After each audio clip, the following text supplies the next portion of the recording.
കീം 2024 കോളേജിൽ ജോയിൻ ചെയ്യുമ്പോൾ എന്തൊക്കെ ഡോക്യുമെൻറ്റ്സ് വേണമെന്നാണ് ഈ ഒരു വീഡിയോയിൽ നമ്മൾ പറയാൻ പോകുന്നത്. So documents required for admission പ്രോസസ്സാണ് ഈ ഒരു വീഡിയോയിൽ പറയുന്നത്.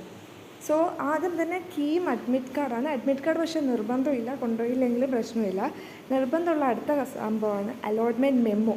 ഇപ്പോൾ സെക്കൻഡ് അലോട്ട്മെൻ്റ് ആണ്. സോ സെക്കൻഡ് അലോട്ട്മെൻറ്റിൻ്റെ അലോട്ട്മെൻറ്റ് മെമ്മോ വേണം. അത് നിങ്ങളുടെ കാൻഡിഡേറ്റ് പോർട്ടലിൽ പോയാൽ മെനുവിൽ നിങ്ങൾക്ക് അലോട്ട്മെൻറ്റ് മെമ്മോ കിട്ടുന്നതായിരിക്കും. ഓക്കെ, അത് ഈ അലോട്ട്മെൻറ്റിൻ്റെ ആണ് വേണ്ടത്, അല്ലാണ്ട് ഫസ്റ്റ് അലോട്ട്മെൻറ്റിൻ്റെ അല്ല വേണ്ടത്, സെക്കൻഡ് അലോട്ട്മെൻറ്റിൻ്റെ വേണം. പിന്നെ കീം 2024 ഡാറ്റാ ഷീറ്റ്, അതും നിങ്ങളുടെ കാൻഡിഡേറ്റ് പോർട്ടലിൽ മെനുവിൽ നിങ്ങൾക്ക് ഡാറ്റാ ഷീറ്റ് കിട്ടുന്നതായിരിക്കും. സോ അത് രണ്ടും ഇമ്പോർട്ടൻ്റ് ആണ്. പിന്നെ വരുന്നത്, സോ ഇമ്പോർട്ടൻ്റ് ആയിട്ടുള്ള സാധനങ്ങൾ ഞാൻ മാർക്ക് ചെയ്യാം. അലോട്ട്മെൻറ്റ് മെമ്മോ ഇമ്പോർട്ടൻ്റ് ആണ്, ഡാറ്റാ ഷീറ്റ് ഇമ്പോർട്ടൻ്റ് ആണ്, ഫീ റെസിപ്റ്റ്. ഇപ്പോൾ നിങ്ങൾ കീമിൻ്റെ വെബ്സൈറ്റിലോട്ട് ഫീസ് അടച്ചിട്ടുണ്ടാവില്ലേ? ഇപ്പോൾ ഗവൺമെൻറ് ഫീസാണെങ്കിൽ 9,000 സംതിങ്, അങ്ങനെ കുറേ ഫീസ് അടച്ചിട്ടുണ്ടാവില്ല, ആ റെസിപ്റ്റ് വേണം. പിന്നെ 10th മാർക്സ്, 10th സർട്ടിഫിക്കറ്റ് പക്ഷേ നിർബന്ധമില്ല, എന്നാലും എടുത്തോളൂ. ഒറിജിനൽ വേണം, ഒരു കോപ്പിയും വേണം. പിന്നെ +2 മാർക്ക് ഷീറ്റ് ഇമ്പോർട്ടൻ്റ് ആണ്, അതിൻ്റെ ഒറിജിനലും ഒരു കോപ്പി എടുത്തോളൂ. പിന്നെ TCയും കണ്ടക്ട് സർട്ടിഫിക്കറ്റും, ഇത് രണ്ടിൻ്റെയും ഒറിജിനലാണ് വേണ്ടത്, TCയുടെയും കണ്ടക്ട് സർട്ടിഫിക്കറ്റും. പിന്നെ കണ്ടക്ട് സർട്ടിഫിക്കറ്റ് എടുക്കുമ്പം നോക്കണം, അതിൻ്റെ വാലിഡിറ്റി ഓൺലി 6 months ആണ്. സോ അത് കഴിഞ്ഞതാണോ നോക്കണം. ഓക്കെ, ഇതിൻ്റെ CCൻ്റെ വാലിഡിറ്റി 6 months ആണ്. സോ കുറേ പേരുടെ ഇത് കഴിഞ്ഞുണ്ടാകും. സോ അതൊന്ന് നോക്കാം. പിന്നെ ഫിസിക്കൽ ഫിറ്റ്നസ് വേണം. ഫിറ്റ്നസ് എടുക്കുമ്പം നമ്മുടെ അനക്സ്റ്ററിലുള്ള ഫിറ്റ്നസ്, അതായത് പ്രോസ്പെക്ടസിലുള്ള അനക്സർ ഉള്ള ഫിറ്റ്നസ് സർട്ടിഫിക്കറ്റ് തന്നെ എടുത്തിട്ട് ഡോക്ടറെ അടുത്ത് കൊണ്ടുപോയിട്ട് എടുക്കാൻ നോക്കുക. ഓക്കെ, പിന്നെ മൈഗ്രേഷൻ സർട്ടിഫിക്കറ്റ്, അത് പക്ഷേ അത്ര നെസസറി അല്ല, ഈവൻ ദോ എടുത്തോളൂ. പിന്നെ കമ്മ്യൂണിറ്റി സർട്ടിഫിക്കറ്റ് ഇപ്പോൾ നിങ്ങൾക്ക് കമ്മ്യൂണിറ്റി കോട്ടയിലാണ് അഡ്മിഷൻ കിട്ടിയെങ്കിൽ കമ്മ്യൂണിറ്റി സർട്ടിഫിക്കറ്റ് വേണം. പിന്നെ 2 ഫോട്ടോ കൈ എടുത്തോളൂ.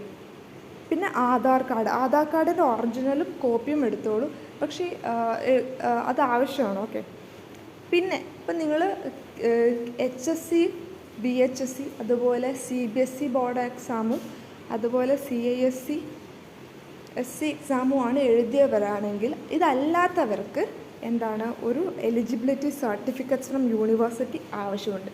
സോ HSC VHSC പിന്നെ CBSEയും CISEയും അല്ലാത്തവർ നിങ്ങളുടെ യൂണിവേഴ്സിറ്റിയുടെ ഒരു എലിജിബിലിറ്റി സർട്ടിഫിക്കറ്റ് കൊണ്ടുതരേണ്ടതാണ്. പിന്നെ നിങ്ങൾ വേറെ എന്തൊക്കെ ഡോക്യുമെൻറ്റ്സ് ആണോ ഈ കീമിന് രജിസ്റ്റർ ചെയ്യുമ്പം അതിലോട്ട് അപ്ലോഡ് ചെയ്തത്, ആ ഡോക്യുമെൻറ്റ്സ് എല്ലാം നിങ്ങൾ കൊണ്ടുവരേണ്ടതാണ്. സോ ഇതിൽ ഇമ്പോർട്ടൻ്റ് ആയിട്ടുള്ളത് allotment memo, കീമിൻ്റെ data sheet, fee receipt, 12th ഒറിജിനലും കോപ്പിയും വേണം. പിന്നെ ഇതിൽ വേറൊരു സംഭവം കൂടെ ഉണ്ട് കേട്ടോ, ബർത്ത് സർട്ടിഫിക്കറ്റും കൂടെ വേണം കേട്ടോ. ബർത്ത് സർട്ടിഫിക്കറ്റ് അത് എന്നോട് ആഡ് ചെയ്യാൻ മറന്നുപോയാണ്. ബർത്ത് സർട്ടിഫിക്കറ്റ് വേണം. സോ ഓക്കെ, 15 ഞാൻ ഇവിടെ ആഡ് ചെയ്യുന്നുണ്ട്. ബർത്ത് സർട്ടിഫിക്കറ്റ് വേണം.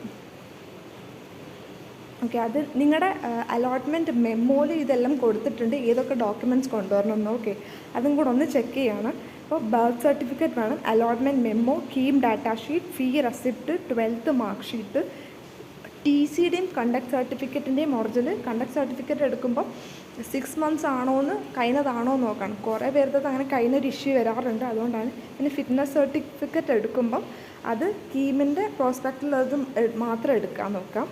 പിന്നെ കമ്മ്യൂണിറ്റി സർട്ടിഫിക്കറ്റ്, കമ്മ്യൂണിറ്റി കോട്ട വഴിയാണ് നിങ്ങൾ കയറിയെങ്കിൽ കമ്മ്യൂണിറ്റി സർട്ടിഫിക്കറ്റ് വേണം.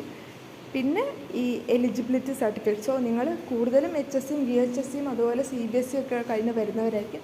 ഇവരല്ലാത്തവരാണെങ്കിൽ നിങ്ങൾ അതിൻ്റെ ഒരു എലിജിബിലിറ്റി സർട്ടിഫിക്കറ്റ്സ് നിങ്ങളുടെ യൂണിവേഴ്സിറ്റി ഉള്ളത് കൊണ്ടുവരണം. പിന്നെ നിങ്ങൾ എന്തൊക്കെ ഡോക്യുമെൻറ്റ്സ് അപ്ലോഡ് ചെയ്തിട്ടുണ്ടോ അതൊക്കെ കൊണ്ടുവരണം. ഓക്കെ, ഇത്രയാണ് ഡോക്യുമെൻറ്റ്സ് കൊണ്ടുവരേണ്ടത്. സോ എന്തെങ്കിലും ഡൗട്ട്സ് ഉണ്ടെങ്കിൽ കമൻറ്റ് ചെയ്യാം. Thank you.